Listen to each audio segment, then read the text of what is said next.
la couleur de chrysolite, c'est la couleur verte. Et si Dieu, on dit que son corps, on vient de lire, Daniel 10, verset 6, son corps était comme des chrysolites sur la couleur verte et la couleur de chrysolite. L'unique ville verte au monde, c'est la ville de Sar. Cherchez si ce sont de mentir. Donc voilà, c'est une autre preuve. Maintenant, nous abordons le point 5, les Japhetites. Les Japhetites sont ici. Yaphet, oui, Yaphet, je venais d'expliquer. Feta, c'est le soleil. Donc, les Japhétites sont en majorité ici au Tchad aussi. Si vous ne me croyez pas, renseignez-vous, vous allez tout. Les Japhétites sont en majorité ici aussi au Tchad. Nous continuons. Nous, au point 6, une ethnie éthiopienne royale au Tchad. Il y a une ethnie. Si j'emploie le mot réel, ça va être ça, parce qu'ils sont carrément sous. Ils sont ensemble avec ces Sarah Madingaï de Kumbra. Nous allons étudier ensemble. Éthiopie signifie brûler par le feu. C'est ça, non? C'est ça ce qu'ils disent là. Brûler par le feu. Éthiopie signifie brûler par le feu. Nous avons Faya. Faya signifie aussi brûler par le feu. Nous avons Darfour. Darfour aussi signifie brûler par le feu. Darfour signifie brûler par le feu. Et maintenant, nous avons une ethnie ici au Tchad, et précisément à Kumbra, et aussi ici à Sar, qui s'appelle Ruto. Une ethnie du nom de Ruto. Ruto, c'est un mot Sar, donc ça signifie Ruto, c'est quelque chose qui est carbonisé. Carbonisé. Carbonisé ou brûlé par le feu. Donc les Rutos sont des Éthiopiens. Les Rutos sont des Éthiopiens. Mais comme ils sont mélangés, il y a des gens qui sont... il y a des fils de Jacob parmi eux. Parce que leur coin, vraiment, c'est un coin forestier. Les Sars aiment beaucoup habiter les forêts. Aiment beaucoup habiter les forêts pour la cueillette, la chasse, la pêche, l'agriculture, des trucs comme ça. Donc il y a beaucoup de Sars parmi eux. Donc c'est pour dire que ce n'est pas tous ceux qui parlent la langue Ruto qui sont des Éthiopiens, mais les vrais Rutos sont des Éthiopiens. Et il y a des fils de Jacob parce que les colons nous ont mélangés partout à la surface de la terre. Les Rutos, ce sont des Éthiopiens. C'est pour ça qu'ils sont trop attachés avec ces Sarah Madingué. Et les Rutos toujours coiffent aussi. Ils sont aussi des coiffeurs aussi des coutumes et des traditions. Selon les informations que j'ai reçues. Donc, les Rutos sont des Éthiopiens. Ruto signifie brûler par le feu et Éthiopie signifie brûler par le feu. Donc, les Rutos sont des Éthiopiens. Nous avançons. Au point 7, nous allons découvrir. Preuve que les anges sont aussi des noirs. Là, vous lisez Ézéchiel 1, 4 à 6, vous allez trouver. On nous présente les chérubins comme des noirs, que les pieds de ces chérubins là, leurs jambes, leurs pieds, les intercellés comme de l'airain poli. L'airain poli, ou l'airain poli, la couleur c'est noir, n'est-ce pas? La couleur de l'airain poli ou de bronze, c'est la couleur noire, n'est-ce pas? Encore, on voit, si vous lisez Ézéchiel 40, versets 1 à 3, on nous présente toujours les anges comme des noirs. Et toujours, la Bible représente toujours les anges comme des noirs, étant des noirs. Tous les anges de Dieu sont de noirs. Les séraphins, les chérubins, les séraphins, les céciles, les archanges, tous ces anges, tous les anges du ciel sont des noirs. Aucun n'est blanc. Et un scientifique a démontré, il y en a beaucoup, que la couleur noire, c'est la couleur de Dieu. Il y a une soi-disant publication qui ont dit que l'énergie noire, qu'est-ce que vous comprenez? Vous lisez, mais vous ne le comprenez pas. C'est ça, l'énergie noire. Ça signifie quoi? Dieu est noir à 100%. Si Dieu est noir, tout ce qu'il a créé est noir. La couleur, quand Dieu a créé l'homme, à son image et à sa ressemblance, la couleur de la terre, la couleur de l'argile, c'est quelle couleur? Noir. Ou soit couleur de jaspe ou de sardin, c'est toujours couleur noire. Couleur latérite, là, c'est toujours couleur noire. C'est ça, n'est-ce pas? Non, nous continuons. Nous, au point 8, preuve que Dieu était noir. Si vous lisez Daniel 7, verset 9, on présente les cheveux de Dieu, que ses cheveux étaient comme de la laine pure. C'est ça, n'est-ce pas? De la laine pure. Et la laine, la couleur de la laine, les cheveux de laine ou de trucs, c'est en noir en bas. Ce sont des cheveux crépus. Les cheveux qui plient. Les cheveux de blanc ne se plient pas. Leurs cheveux, là, c'est comme les crinières des chevaux comme ça. Donc, ça sort et puis ça s'allonge tout seul. Mais sauf les cheveux de noir là, qui plient. Donc, on nous présente, Daniel nous présente les cheveux de Dieu comme des cheveux crépus, des cheveux qui plient. Et quand il peigne déjà là, ça reste, mais toujours de manière pliée. Et c'est ça.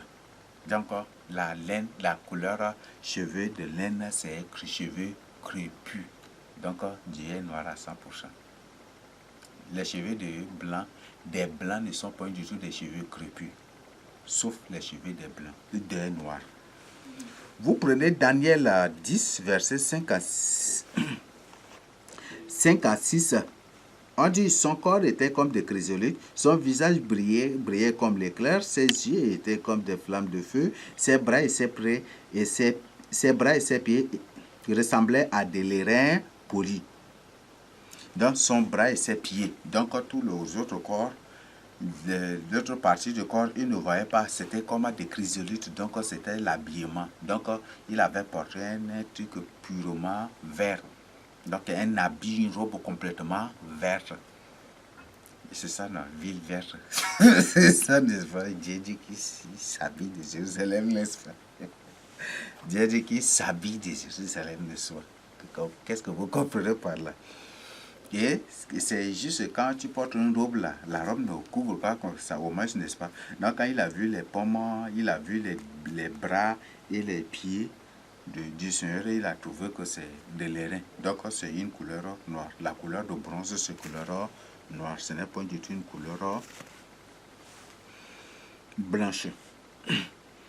Vous lisez Apocalypse 1, du verset 12 à 15. On nous présente les cheveux du Seigneur comme des laines pures, toujours les cheveux crépus, dans ces cheveux des noirs. Et on dit que ses pieds, ses jambes, ses mains, ses pieds ressemblaient à des lérins polis, donc toujours la couleur noire. La couleur de lérins polis ou de bronze, c'est toujours la couleur noire. Vous lisez aussi Apocalypse 4, verset 1 à 3, vous allez trouver les mêmes choses là. Donc je ne suis pas du tout en train de mentir là, vous pouvez vous-même vérifier. Donc, comme j'avais dit, Dieu a créé l'homme à son image et à sa ressemblance. La terre était latérite et la terre était toujours noire. Et quelle est la couleur de la noire? Quelle est la couleur de la terre? C'est noir. La terre grise, là, ça c'est l'effet des montagnes. Et la terre grise, ce sont des terres que vous allez trouver sous la mer, sous l'eau. C'est comme le sable de la mer. Donc quand la mer disparaît, et c'est comme ça, et comme les terres sont disparues, ce qui fait qu'ils ont déplacé le sous-sol des mers là pour former la terre, et ce qui fait que beaucoup de ces pays là vont disparaître. Et certains, les coins montagneux, des trucs comme ça, quand les montagnes commencent par se dégrader, ça devient des sables, n'est-ce pas? Et c'est ça qui fait que la terre est grise. Mais sinon la terre, Dieu a dit, une preuve, Dieu a dit que la terre que je vous donne, c'est une terre qui absorbe de l'eau. Vous prenez. Est-ce que la terre grise absorbe de l'eau? Non, ça retient l'eau et c'est une terre d'inondation. Tandis que la terre latérite, le sol latérite, c'est un sol qui boit de l'eau. Ici, à Sarre, vous trouvez que la terre est grise, mais quand vous creusez à quelques mètres, vous trouvez la latérite. Même à Darmagie, dans beaucoup d'autres cas, vous allez trouver latérite. Et c'est ça. Donc, les terres sont mélangées. Ils ont déplacé les terres accommodées. Donc, il y a certaines ce sont des terres des terres qui étaient sous l'eau ou des terres qui sont au bord de la mer. Mais comme ils ont déplacé, ces terres-là sont submergées pour devenir une terre comme ça, et une terre habitable par les humains. Et puis les mers sont même les eaux, les eaux, les fleuves, les trucs sont aussi déplacés. Ils sont créés, beaucoup sont créés artificiellement. C'est comme ça. Et c'est ça. Donc, terre grise, ça n'absorbe pas de l'eau. Quand ça grise, ça absorbe un moment. Après, quand ça absorbe à un moment déjà, l'eau là va sortir. L'eau là va sortir. Et ces eaux sortiront de cette terre. Tandis que la terre, la terre, quand ça, même s'il pleut, comment? Juste une heure ou quelques minutes après, là, l'eau là disparaît tout, et puis c'est fini. Donc, c'est une preuve que la ville de Sarre, c'est une ville montagneuse, une ville entourée des montagnes. Et c'est une ville montagneuse, et ces montagnes sont disparues, ce qui vous fait que vous trouvez cette grise. Mais quand vous creusez en profondeur, vous allez trouver les latérites aussi. Vous voyez ça? C'est une ville montagneuse. Parce que les montagnes, quand ça se dégrade déjà là, ça forme quoi? Ça devient des sables, n'est-ce pas? On vous a appris même ça là, en géographie, non? Avec l'effet de la pluie, de l'air, de vent, de ceci, après là, ça devient, et de la chaleur là, après ça va commencer par se dégrader. D'ailleurs, même aller à Fianga, les montagnes qui commencent par se dégrader, quand tu prends, tu casses seulement, ça devient, n'est-ce pas, de la terre grise. C'est ça, n'est-ce pas? Donc, là où vous trouvez les terres grises partout, c'est c'était des cognes montagneux, mais ils ont fait disparaître ces montagnes. Et ce qui fait que ces montagnes ont laissé la trace grise ou le sol gris là. Et certains de ces cognes sont des cognes, sont des lieux où se trouvaient, les fleuves, les lacs ou les mers. Et comme ces mers, ils ont déplacé ou ils ont déplacé deux terres pour les couvrir complètement. Et l'eau se retrouve sous la terre, ce qui fait que ces lieux deviennent gris aussi. Ça devient, et c'est comme ça. Donc, ce que vous devez comprendre. D'accord? La terre est latérite, la terre est, et l'argile, c'est noir. L'argile est noire, c'est ce que vous devez comprendre. Merci. Nous allons maintenant, pour finir, étudier quelques mots bibliques et quelques mots ensemble pour que vous découvriez. Sans plus tarder, nous allons lire Genèse 4, verset 6. Là, verset 16 d'abord. Genèse 4, verset 16. Puis Caïn s'éloigna de la face de l'Éternel et habita dans la terre de Nod, à l'orient d'Éden. Éden, c'est un mot sar. Ça vient du mot Aden. Aden. Aden. Donc, Aden, c'est quoi? Il lui donne. C'est ça, n'est-ce pas? Dieu a donné. C'est ça, n'est-ce pas? Dieu a donné à Adam le jardin d'Éden pour garder, pour protéger. N'est-ce pas? Adam, c'est ça. Et Adam même là. Bon, on va étudier ça aussi après parce que j'ai pris ici. On va pour qu'on étudie ensemble. Donc Éden, c'est un mot sar. Il lui donne. Il lui donne pour garder. Donc, c'est un mot sar. Et dans le contexte biblique, il lui donne, Adam. Il lui donne, il lui a donné. Il lui a donné ou il lui donne. Donc, au contexte biblique, pour garder. Donc, au verset 7, on dit que Caïn, là, ça me permet carrément d'aborder le point, d'expliquer d'abord le mot Caïn. Caïn, ils disent que ça suffit exil ou exil. C'est ça, n'est-ce pas? Mais Caïn, c'est un nom Sahar. Et c'est aussi un nom Sarah, c'est un nom Gambaye aussi. Caïn. Donc, il le fuit, c'est ça, n'est-ce pas? Il fuit qui? Il fuit la présence de Dieu, n'est-ce pas? Caïn. Donc, il le fuit, c'est ça, n'est-ce pas? Ou Caïn. Donc, c'est pour dire qu'il le fuit. Il fuit sa présence. Il le fuit. Donc, Caïn, il fuyait qui? Il fuyait la présence de Dieu, n'est-ce pas? Vous voyez, c'est un nom ça. C'est un nom ça. Ngambaï, en général, c'est un nom Sarah. C'est un nom Sarah. Donc, Caïn. Donc, Caïn ou Caïn, donc c'est, il le fuit, il fuit. Il fuit, il le fuit. Il fuit qui? Il fuit la présence de Dieu. C'est ce que la Bible nous dit, n'est-ce pas? C'est ça la Bible. Vous voyez, c'est purement ça. Donc, Caïn ne signifie pas oui, mais de même, Caïn ou Caïn, c'est il fuir là. C'est aussi l'exode ou de l'exil, n'est-ce pas? Les exilés, là, on dit, ce sont des fuyards, c'est des gens qui fuient pour sauver leur vie, ils fuient, n'est-ce pas? Et les exilés, c'est toujours fuir, l'action de fuir, n'est-ce pas? Quand un policier s'exile là, c'est qu'il a fui quelque chose. Il a fui la mort ou l'emprisonnement, il pousse, n'est-ce pas? C'est ça, n'est-ce pas? Donc, quand c'est ça. Donc, voilà la signification. Donc, Caïn, c'est un ossard, ce n'est même pas un... c'est un ossard. Il fuit, il le fuit. Il le fuit. Il le fuit. Donc, c'est ça. Donc, et c'est ça. Et il fuit. Quand il fuyait la présence de Dieu, non. Donc, il le fuit. Il le fuit, signifie, il fuit Dieu. C'est ça, n'est-ce pas? Voilà. Donc, c'est un ossard. Donc, Caïn, pour que vous compreniez bien, lorsque Adam était dans le jardin d'Éden, les démons n'avaient aucun droit d'habiter cette terre-là. Non, ils n'habitaient pas encore sur cette terre. Ce sont des émotions, ce sont des esprits. C'est ce que vous devez comprendre. Mais c'est lorsque Adam était tombé dans le péché que directement les démons avaient la légalité de s'installer sur cette terre pour habiter. Et au temps d'Adam, ces démons avaient une ville qu'on appelle la ville de Nod.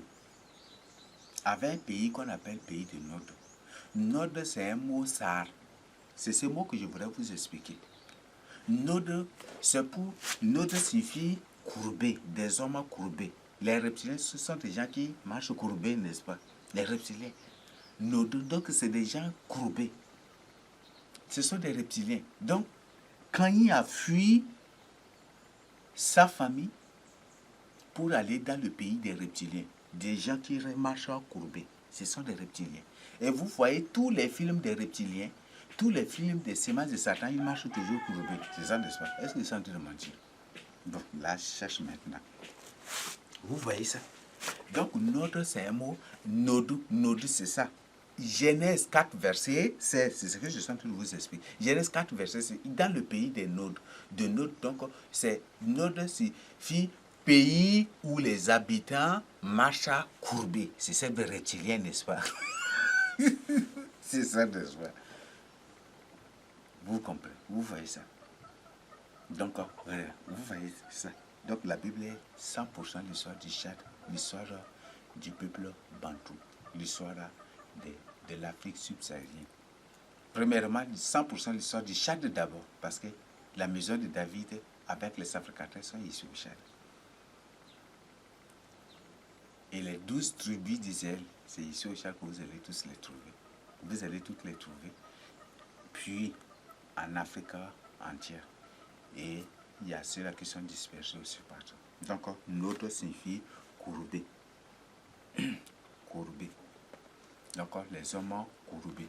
Donc, c'est ça là. C'est ça le pays. C'est ça la signification de Nod. Donc, leur signification qu'ils ont donnée à leur soi-disant Bible, c'est une fausse. Ce n'est même pas biblique. Donc, voilà. Donc, c'est pour dire ce que Caïn a fait. Ce que Caïn a fait. Pour dire que si tu n'obéis pas à la voix de Dieu, tu vas te retrouver avec les hommes. Tu vas te retrouver aussi dans le pays de Nod. Quand Caïn était devenu criminel, il n'obéissait plus à la voix de Dieu. Dieu lui a dit, si tu relèves ta tête dans le péché, tu dommineras sur le péché. Si tu relèves la tête, le péché ne te dominera pas. Et comme il a refusé de combattre le péché, de résister au péché, il s'est laissé emporter. Et quand il s'était remporté, ils se sont retrouvés parmi les reptiliens. Les reptiliens qu'on appelle Nod. Nod, c'est ça. Pays de Nod. Vous voyez ça. Donc, pour c'est une information que si tu n'obéis pas à la voix de Dieu, tu vas te retrouver aussi dans le pays de Nod. Il y a un mystère que je voudrais partager avec vous. Bon, comme c'est un enseignement révélé, Quand Dieu avait créé Adam, il a mis devant lui deux arbres. Ces deux arbres, il y a l'arbre de vie et l'autre c'est l'arbre de la connaissance du bien et du mal. Mon frère, ma soeur, a vraiment fait un bon choix. Les deux arbres sont deux personnes, sont deux grands personnages auxquels une personne se soumet à l'un obligatoirement. Sont ces deux arbres. Le premier arbre, c'est le Seigneur Jésus-Christ lui-même, l'arbre de vie. Le premier arbre, le deuxième arbre, c'est Satan. Mon frère, sur cette terre, si tu ne choisis pas le Seigneur Jésus-Christ, tu choisis Satan. Adam, dans le jardin d'Éden, au lieu de choisir Jésus-Christ, il refusait de se soumettre à l'autorité. Il ne voulait pas choisir. Donc, vous voyez ça, c'est ça le grand problème. Adam, dans le jardin d'Éden, au lieu de faire vite son choix, il est là toujours. Et certainement, il voulait être neutre. Et sur cette terre, tu ne peux pas être du tout neutre. Tu ne peux pas dire que j'aime pas le Seigneur Jésus-Christ, j'aime pas Satan. Tu ne peux pas dire je suis neutre de la vérité, je suis neutre du mensonge. Tu ne peux pas dire je suis athée, je ne crois en rien. Non, tu ne peux pas du tout dire ça. Donc, Dieu avait placé le Seigneur Jésus-Christ et Satan. Et le Seigneur lui dit, Nouba lui dit, on vient de dire, Nouba signifie mon potier, mon forgeron, mon façonneur, mon potier, mon créateur. Il est là, il est la vie, il donne la vie. C'est ça la signification de Nouba. Donc, Nouba lui a donné, Nouba lui a dit, si tu touches à cet arbre, au fruit de cet arbre de la connaissance du mal et du mal, du bien et du mal, tu mourras. La mort, tu mourras. Mais il ne faut pas toucher. Donc, Dieu a mis déjà le Seigneur Jésus-Christ et Satan dans le jardin de sur cette terre-là pour que l'homme choisisse. Mais l'homme, au lieu de choisir automatiquement la vie, il est là à réfléchir. Peut-être en disant, comme le Seigneur dit, celui qui, Jean 58, celui qui m'accepte et qui se soumet à ma parole ne verra plus jamais la mort. Peut-être Adam, en voyant cela, l'accepter, me soumettre à lui, là. Non, moi je suis l'image et la ressemblance de Dieu. Comment toi, je dois me soumettre à toi. Et peut-être il était là encore à réfléchir. Et il avait peur de la mort. Et il avait peur aussi d'être soumis à une personne. Il avait peur de la mort. Il avait peur de la mort. Et il avait peur d'être soumis à une personne. Comme un esclave. Là, il était là. Donc, il avait l'embarras du choix. Il avait difficulté à choisir. Il était là. Alors, comme il était là, il est devenu un homme, comment on appelle là, irrésolu. Il était irrésolu, il ne savait pas, il n'avait pas vraiment une décision. Il était indécis face à cela. Alors, c'est la femme maintenant qui va choisir et l'imposer. La femme a mangé, a choisi la mort. Il a mangé, elle a mangé. Elle lui a donné. Or, l'homme est créé déjà, est créé à l'image et à la ressemblance de Dieu. Le Seigneur Jésus-Christ a confirmé que nous sommes des dieux. Et ça, c'est le Seigneur Jésus-Christ qui a confirmé. Lorsqu'on l'accusait, toi qui es homme et tu dis que tu es fils de Dieu pour te faire égal à Dieu. Et le Seigneur dit, n'avez-vous pas écouté que vous êtes des dieux? Donc, vous voyez ça. Donc, ce n'est pas, je ne dis pas cela pour m'orgueillir. Je suis soumis. Je suis soumis au Seigneur Jésus-Christ. Donc, sur cette terre, si tu ne choisis pas, si tu ne veux pas être choisi, tu ne veux pas choisir, tu finiras par, tu es en train de vivre, tu subiras une influence pour choisir le terrible. D'ailleurs même, dès que Adam était tombé dans le péché, ça c'est contre sa volonté. Il ne veut pas, mais c'est la femme, et donc c'est ça, vous voyez, la ruse des femmes, des trucs que vous savez, n'est-ce pas? Très dangereux. Il était tombé dans le péché. Et dès qu'il était tombé dans le péché, Jusqu'aujourd'hui, sur cette terre, tu ne peux plus dire que tu es neutre. Moi, je ne suis pas vers Satan, hein. Je ne sais pas. Je suis un athée, je ne crois pas. Non, c'est faux. Le Seigneur Jésus-Christ, l'arbre de vie que Dieu avait placé sur cette terre pour la vie éternelle de l'homme, c'est le Seigneur Jésus-Christ. Nous lisons dans Jean 15, du verset 1 à 6, le Seigneur a dit qu'il est le seul et nous sommes des vivants. Et si nous sommes détachés de lui, c'est fini. Mais si nous voulons avoir la vie éternelle, nous voulons avoir la vie que nous demeurons soudés à lui. C'est ça, n'est-ce pas? Donc, le Seigneur est lui, c'est lui qui est notre vie. Et il dit que le Père est le vigneron. Et on trouve que c'est le vigneron qui plante l'arbre, n'est-ce pas? Et c'est cet arbre-là que le Seigneur, c'est cet arbre qui est le Seigneur Jésus-Christ, que Dieu que Nouba a créé, a planté dans le jardin d'Éden pour la vie éternelle de l'homme. Mais l'homme a fini par être emporté. Et c'est plutôt d'abord, Dieu s'est réconcilié et l'homme commence à passer tout. Adam s'était tourné vraiment à Dieu. Quand après le péché de tout, en lisant par exemple le livre de Enoch, le livre de Juste de tout, Adam était vraiment attaché à Dieu. Après le péché, là, il s'était vraiment attaché à Dieu. Il avait beaucoup de regrets pour s'attacher à Dieu. Ça, c'est que j'avais lu dans le livre du Juste, dans le livre. Mais seulement que le livre de Juste, il y a beaucoup de choses qui ont ajouté là, et de n'importe quoi. Donc, faites attention. Et le livre du Juste, là, on dirait c'est une terrible comédie, on dirait c'est une pièce de comédie même. Il y a beaucoup de choses là. C'est des trucs comme ça. Donc, bon, pour résumer, choisis la vie. C'est ce que Dieu a dit. Voici, je mets devant toi la vie et la mort. C'est ça, n'est-ce pas? Et Dieu, après avoir créé toutes choses, après avoir créé Adam, Adam à son image et à sa ressemblance, il a mis devant lui la vie, le Seigneur Jésus-Christ, la mort, Satan. La bénédiction, le Seigneur Jésus-Christ, la malédiction, Satan. Vous voyez ça? Donc, ne te laisse pas séduire par une personne. Adam était là pour faire son choix. Il était là, il était indécis.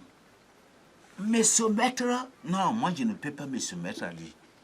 Je suis moi comme ça, je ne peux pas me soumettre à lui. Il était là, il a.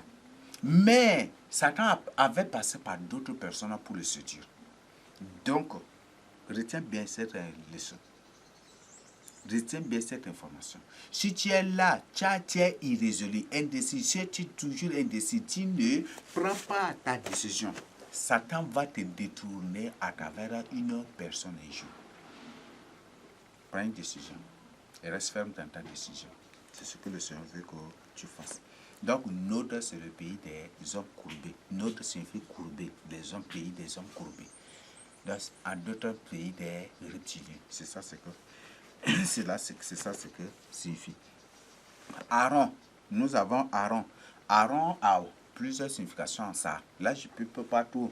Veuillez m'excuser, il y a des notes d'informations dans lesquelles nous avons expliqué des mots, expliquer les mots bibliques qui se trouvent, les mots bibliques que vous allez vous-même découvrir si vous les avez. Donc, veuillez nous faire signe pour avoir ces notes d'informations. Donc, nous avons déjà, dans ça, j'ai pris tout le temps pour donner toutes les significations, au moins ça, de la signification du nom de Aaron. Tout le sens de la signification du nom de Aaron, j'ai présenté.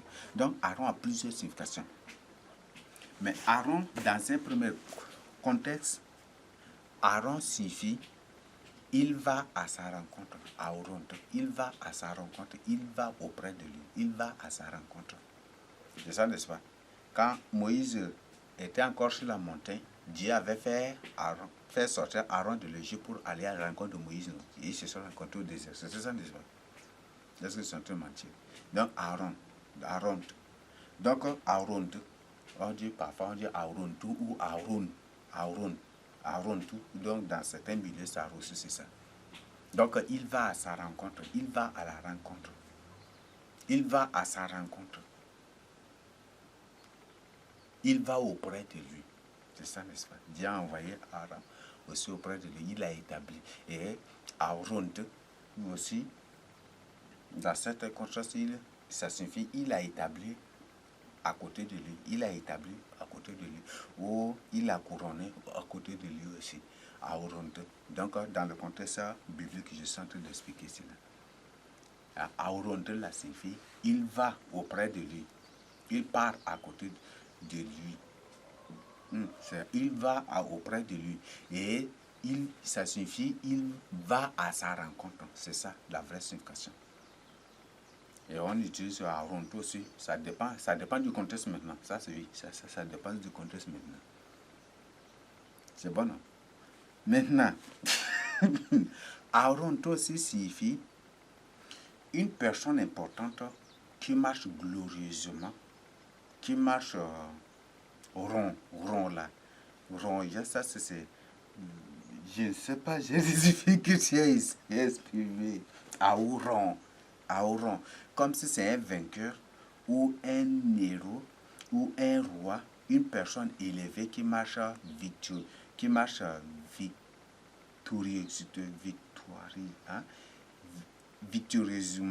ou qui marche victorieusement, bon, m'excuser, qui marche victorieusement, ou une personne élevée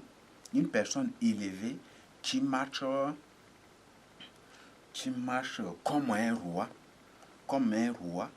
qui marche ça beaucoup rond là, rond, je ne sais pas comment expliquer. Donc à rond, donc il marche comme à rond là, donc c'est pour dire que c'est une personne qui marche comme une personne élevée, qui marche joyeusement, qui marche comme ou une personne qui marche comme un roi, qui marche comme un souverain. Et le plus souvent, ceux-là qui marchent comme ce sont des souverains, des rois. Vous voyez ça? Donc, nous utilisons, c'est pour symboliser aussi un souverain qui marche joyeusement, qui marche royalement, qui marche. Bon, j'ai vraiment des difficultés à expliquer ce mot-là. Aoron, Raron, ou Aoron. Donc, c'est un souverain et c'est une personne élevée, une autorité, ou un souverain, ou un roi qui marche doucement, qui marche joyeusement, qui marche couronné. Ça a beaucoup vraiment de signification. Et c'est ce que j'ai senti. Mais ça explique beaucoup de choses aussi. Donc, c'est ça, Aaron. Donc, vous comprenez déjà, n'est-ce pas? Donc, Aaron, c'est un nom purement ça. Ce n'est même pas un mot dans leur ressort déjà. Nous avons, par exemple, vous avez le nom tel que Jacques. Jacques vient du nom Saran Jacques. Jacques, c'est un nom Sar. Jacques, c'est un nom Sar. Jacques. Jean, c'est John. C'est un mot Sar. C'est le mot Sar, Jean. Et vous savez que Dieu, c'est Dieu. Là, Dieu, là, que le français a enlevé, a francisé en je. Parce que la plupart de noms en ça, là, c'est toujours Dieu, un Dieu, que Dieu, un Dieu. Dieu, un Dieu, toujours le plus souvent, c'est ça. Et c'est français, il francise avec un J dans la plupart des cas, ou avec un Z, d'après aussi leur contexte. Donc, John. Donc, John, c'est Jacques vient de Jacques et Jean vient de John.